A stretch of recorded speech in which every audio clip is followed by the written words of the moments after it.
बिस्मिल्लाहिर्रहमानिर्रहीम। Dear students, अस्सलाम वालेकुम। आज हम अपनी सेक्शन सीरीज़ का जो सेक्शन डिस्कस करने जा रहे हैं वो है section 7 of the limitation act 1908, जो कि डील करता है disability of one of several plaintiffs और एप्लीकेंट्स है।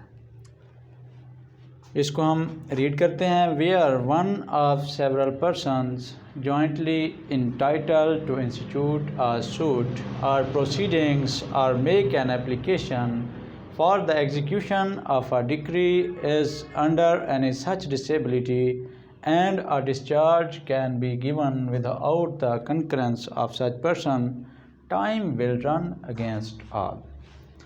जो पहला ये प्रीविज़ है हम इसको अब देखते हैं। वो कह रहा है कि we are one of several person, कोई एक, जॉइंटली इंटाइटल्ड, बहुत से लोग थे वो जॉइंटली इंटाइटल थे कि वो कोई सूट इंस्टीट्यूट करें या कोई प्रोसीडिंग करें या कोई एप्लीकेशन करें जो एग्जीक्यूशन ऑफ डिक्री के लिए। तो जो वन है, कोई एक, उन सब में से कोई एक जो है अंडर डिसेबिलिटी है।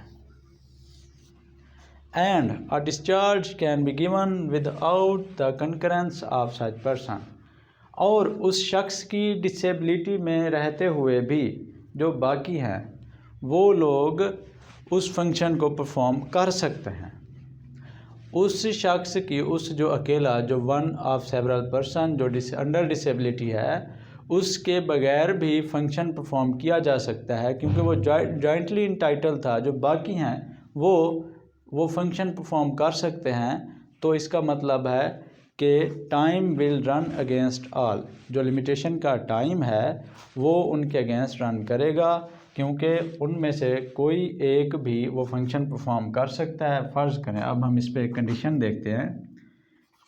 ए एक फादर है,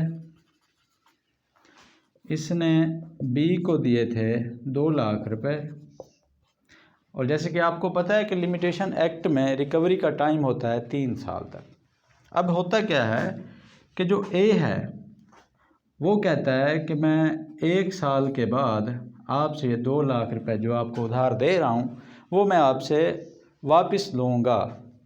अब बी कहता है ठीक है, 1 साल के बाद मैं आपको दूँगा। ए जो है 1 साल गुजर जाता है, 1 साल गुजर जाता है। उसके बाद होता ये है कि जो ए है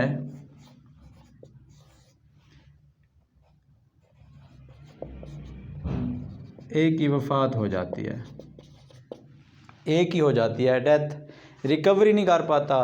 अब चूँकि आपको पता है कि जो फाइनेंशियल लायबिलिटी होती है वो ख़त्म नहीं होती। अगर किसी के बाप ने पैसे लेने थे और उसकी औलाद है तो वो भी रिकवरी का सूट फाइल कर सकती है, बी से वो भी पैसे डिमांड कर सकते हैं और बजरिया कोर्ट वो भी ले सकते हैं।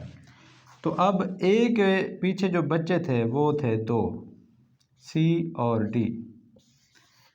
जिस वक़्त इसकी हुई डेथ उस वक़्त सी की उम्र थी 19 साल और डी की उम्र थी 17 साल।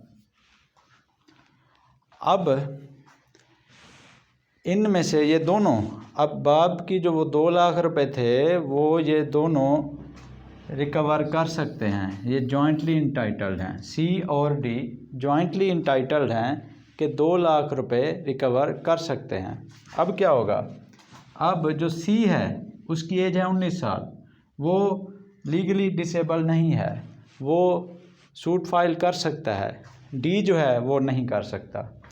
अब चूँकि ये जॉइंटली इंटाइटल्ड भी हैं और कोई एक इनमें से कोई एक वो फंक्शन परफॉर्म कर सकता है, ठीक है। एक इसमें है वन डिसेबल है, जैसे सिचुएशन के मुताबिक one of several person under any such disability, ठीक है, ये डिसेबल है। लेकिन डी के बगैर भी सी जो है वो रिकवरी कर सकता है।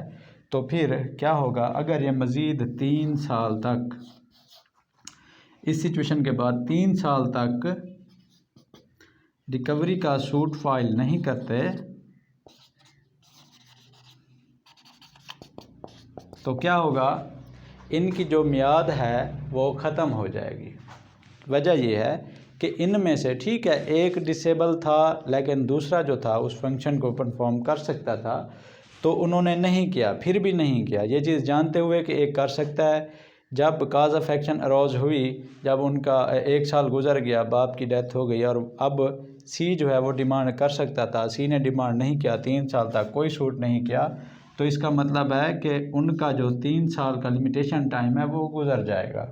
उसके बाद वो कोर्ट में जाएंगे तो कोर्ट कहेगी कि आपके अगेंस्ट, आप दोनों के अगेंस्ट, फिर ये नहीं है कि ये 18 साल 20 साल का हो जाएगा फिर ये जाके क्लेम करेगा, नहीं। जब उसके बाप की डेथ हुई उसके बाद टाइम इन दोनों के अगेंस्ट रन हुआ है, लिमिटेशन का नुकसान दोनों को फेस करना पड़ेगा, time will run against all. समझ आ गई आपको? अब इसको पढ़ें और इस सिचुएशन को माइंड में रख के इसको पढ़ें। Where are one of several person the jointly entitled to institute a suit for recovery or proceeding or make an application for the execution of a decree is under any such disability। One जो है one under such disability है, बिल्कुल है।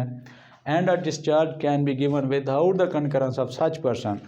इस person के बगैर भी discharge किया जा सकता है, बी से रिकवरी की जा सकती है, क्योंकि जो सी है वो कर सकता है। तो फिर क्या होगा? Time will run against all. अगर अब भी ये कोर्ट में नहीं जाएंगे सी की गफलत की वजह से, तो लिमिटेशन को जो टाइम है 3 साल का जो लिमिटेशन एक्ट में दिया गया है, तो वो इन सब के उसको भी नुकसान होगा उस चीज़ का, इसको भी होगा। Time will run against all, ये चीज़ होगी क्लियर। अब हम आते हैं अपनी but where no such discharge can be given. अब सिचुएशन ऐसी होती है, कुछ इस टाइप का केस होता है कि जो डिस्चार्ज है वो नहीं दिया जा सकता, मतलब वो फंक्शन जो है परफॉर्म नहीं किया जा सकता, कोई एक नहीं कर सकता, तो time will not run as against any of them until one of them becomes capable of giving such discharge without the concurrence of the others. अब अगर ये हमने सिचुएशन देखी, इसमें सी जो है सूट फाइल कर सकता था। अगर कोई इस टाइप का केस हो जिसमें कोई एक भी सूट फाइल ना कर सके, तो फिर वो सब के अगेंस्ट जो है टाइम रन नहीं करेगा, लिमिटेशन का टाइम जो है वो सेव रहेगा, उनका सिक्योर रहेगा।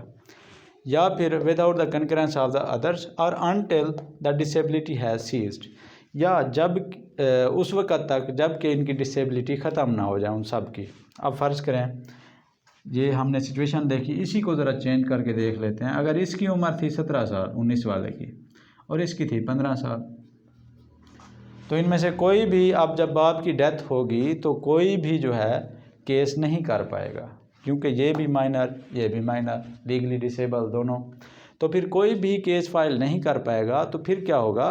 फिर टाइम जो है इनमें से जब तक ये 17 वाला 18 का नहीं होगा तब तक वो एलिजिबल होगा, जब तक एलिजिबल नहीं होता उसकी डिसेबिलिटी ख़त्म नहीं होती, कोई एक जो है इस काबिल ना हो जाए कि वो सूट फाइल करे, तब तक टाइम की लिमिटेशन स्टार्ट नहीं होगी।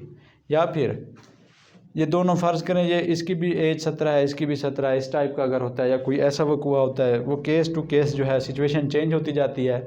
अब इसमें 2 चीज़ें माइंड में रखनी है। अगर तो सिचुएशन ऐसी है कि वो जॉइंटली इंटाइटल्ड है और कोई एक सूट फाइल कर सकता है और वो नहीं करता, डिस्चार्ज कर सकता है, फंक्शन परफॉर्म कर सकता था, उसने नहीं किया, तो फिर time will run against all, ठीक हो गया। अगर सिचुएशन ऐसी है कि वो दोनों के दोनों डिसेबल हैं, कोई भी फंक्शन परफॉर्म नहीं कर सकता, तो time will not run as against any of them. या तो मतलब इस सब में कलेक्टिवली लेके चलना है, या तो सबको फ़ायदा हो रहा है या फिर सबको नुकसान हो रहा है। यहाँ पे सबको फ़ायदा हो रहा है, टाइम इनके अगेंस्ट नहीं जा रहा, इधर टाइम इनके अगेंस्ट जा रहा है। आई होप जो सेक्शन 7 है disability of one of several plaintiffs और एप्लीकांट्स, ये आपको अच्छे तरीके से समझ आ चुका होगा। इसमें हमने सिर्फ इस बात का ख्याल रखना है कि 2 चीज़ें हैं कि कब टाइम उनके अगेंस्ट रन करेगा और कब नहीं करेगा।